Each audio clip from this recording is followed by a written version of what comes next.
दोस्तों नमस्कार। आज हम प्रश्नावली 4.3 के पर संख्या 1 के सेकंड भाग को सॉल्व करेंगे। वीडियो अगर अच्छा लगे तो लाइक कर देना। चैनल पर नया है तो इसी तरह की वीडियो पाने के लिए चैनल को सब्सक्राइब जरूर कर लेना।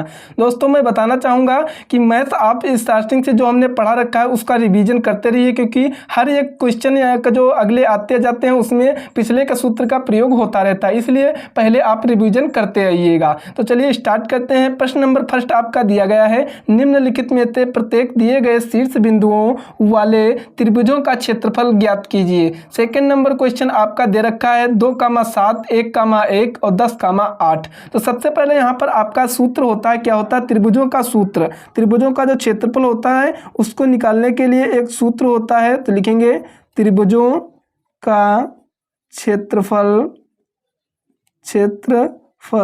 डेल्टा। इसे हम डेल्टा से प्रदर्शित करते हैं। डेल्टा बराबर 1/2 और यहाँ पर सारणिक क्या होता है? x1, x2 और x3, y1, y2 और y3। यहाँ पर 1 हो जाता है, यहाँ पर 1, यहाँ पर 1। ये आपका क्या होता है? त्रिभुज का क्षेत्रफल निकालने का सूत्र होता है। अब यहाँ पर बिंदु हमारे जो दिए गए हैं लिखेंगे, यहाँ पर लिखेंगे शीर्ष बिंदु आपके कौन कौन से दिए गए हैं? तो 2,7 और यहाँ पर क्या है 1 और कामा 1 दिया गया है, और यहाँ पर 10 कामा क्या दिया गया है 8 दिया गया है। ये आपका x1 होता है और ये आपका y1 होता है। x2 ये आपका क्या होता है y2 होता है, और ये आपका x3 और ये आपका y3 होता है। तो ये जो हमने मान लिखे हैं इन्हीं को इसमें रखना है। तो लिखेंगे बराबर 1/2। इस तरह हम सारणिक बनाएंगे। x1 बराबर यहाँ पर कितना है 2 है, x2 बराबर यहाँ पर 1 है, और x3 बराबर क्या है आपका यहाँ पर 10 है। अब y1 बराबर कितना है 7 है, y2 बराबर 1 है, y3 बराबर यहाँ पर 8 है। बाकी आपका यहाँ पर भी 1 रहेगा और यहाँ पर भी 1 रहेगा। अब हम इसे आगे हल करेंगे। तो दोस्तों यहाँ पर ध्यान से देखेंगे, अच्छे से समझ आएगा, किसी भी प्रकार की गलती हम आगे नहीं करेंगे। 1/2। अब यहाँ पर आपको क्या करना होता है दोस्तों? यहाँ पर आपको विस्तार करना होता है। तो इस प्रकार हम विस्तार करेंगे। तो सबसे पहले हम या तो ये आपका R1 होता है, ये आपका R2, ये आपका R3 होता है, ये आपका C1 होता है, ये C2 होता है, ये C3। तो चाहे R1, R2, R3 यानी किसी एक पंक्ति या किसी एक कॉलम को लेकर आप उसका विस्तार कर सकते हैं। तो यहाँ पर ध्यान से देखिएगा, यहाँ पर लिखेंगे 2, 1, 10, 7, 1, 8, 1 और 1 और 1। तो हम यहाँ पर क्या करेंगे दोस्तों? R1 को लेकर हम विस्तार करेंगे, यानी R1 को लेकर हम क्या करेंगे? यहाँ पर विस्तार करेंगे। तो यहाँ पर विस्तार करेंगे तो यहाँ पर ध्यान से देखिएगा दोस्तों, यहाँ पर क्या लिखेंगे 1/2। अब यहाँ पर क्या करेंगे? यहाँ पर बड़ा वाला ब्रैकेट दोस्तों लगाएंगे। अब यहाँ पर हम सबसे पहले यहाँ पर चिन्ह हम बता चुके हैं, प्लस माइनस प्लस। आपने पहले वाला वीडियो नहीं देखा तो देख लीजिए, हमने अच्छे से बताया हुआ। तो सबसे पहले हम यहाँ पर क्या लेंगे 2 लेंगे। तो 2 जब लिया तो हमारा आपसे यहाँ पर ध्यान से देखिएगा, इस प्रकार हमारा क्या बनेगा सारणिक। जब 2 लेंगे तो ये वाला आपका कॉलम, ये वाली पंक्ति गायब हो जाएगी, 4 अवयव बचेंगे। कौन से? 1, 8 और आपका क्या बचेगा 1 और 1। तो यहाँ पर 1 और 1 लिखेंगे, 8 लिखा है, ध्यान से देखिएगा।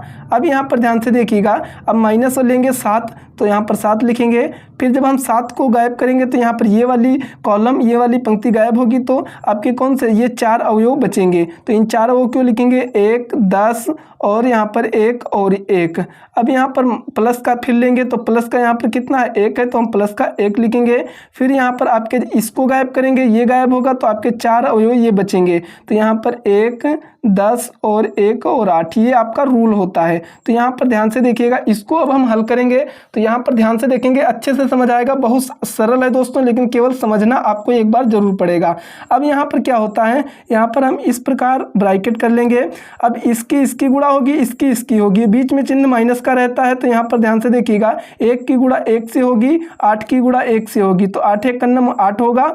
और यहाँ पर ध्यान से देखिएगा, माइनस का 7 ब्रैकेट 1 की गुणा 1 से होगी 1, 10 की गुणा 1 से होगी तो 10 1 10, प्लस का 1 की गुणा 8 से होगी तो 8 हो जाएगा, माइनस 10 की गुणा 1 से होगी तो 10 हो जाएगा।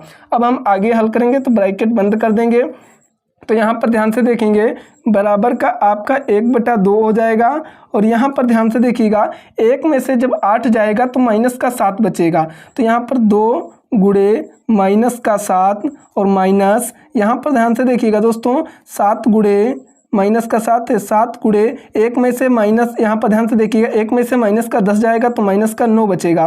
तो -9 प्लस यहाँ पर 1 गुणे 8 में से 10 जाएगा तो माइनस का क्या बचेगा, 2 बचेगा। अब ब्रैकेट बंद कर ले देंगे। अब यहाँ पर 1/2 यहाँ पर ब्रैकेट 7 दूनी कितना हो जाएगा 14, तो कितना होगा माइनस का 14। अब 9 सत्ती 63, माइनस माइनस प्लस हो जाएगा तो प्लस का यहाँ पर कितना हो जाएगा 63 और 2 1 कम 2, माइनस का कितना हो जाएगा 2।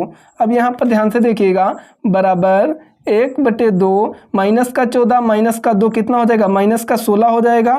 तो यहाँ पर लिखेंगे प्लस का 63 माइनस का 16।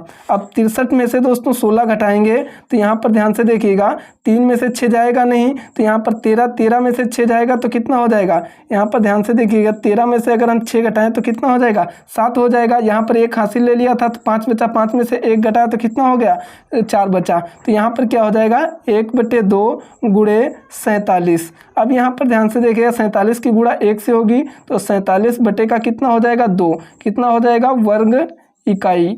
यही दोस्तों क्या होता है जो आपका क्षेत्रफल होता है वर्ग इकाई में लिखा जाता है, तो यही इसका राइट आंसर हो जाएगा। तो हम उम्मीद करते हैं दोस्तों कि आप सभी को अच्छे से समझ आ गया होगा क्वेश्चन। अगर दोस्तों अच्छे से समझ आ गया हो तो वीडियो को लाइक ज़रूर कर देना, और चैनल पर नए आए हैं तो इसी तरह की वीडियो पाने के लिए चैनल को सब्सक्राइब कर लेना और अपने फ्रेंड सर्कल में इसे ज़्यादा से ज़्यादा शेयर कर देना ताकि वो भी पढ़ सकें। और खुद पढ़ने के लिए दोस्तों हमने हर एक वीडियो की प्लेलिस्ट बना रखी है, चैनल पर जाकर आसानी से स्टार्टिंग से मैथ पढ़ सकते हैं। तो मिलते हैं दोस्तों नेक्स्ट क्लास में, तब तक के लिए जय हिंद जय भारत।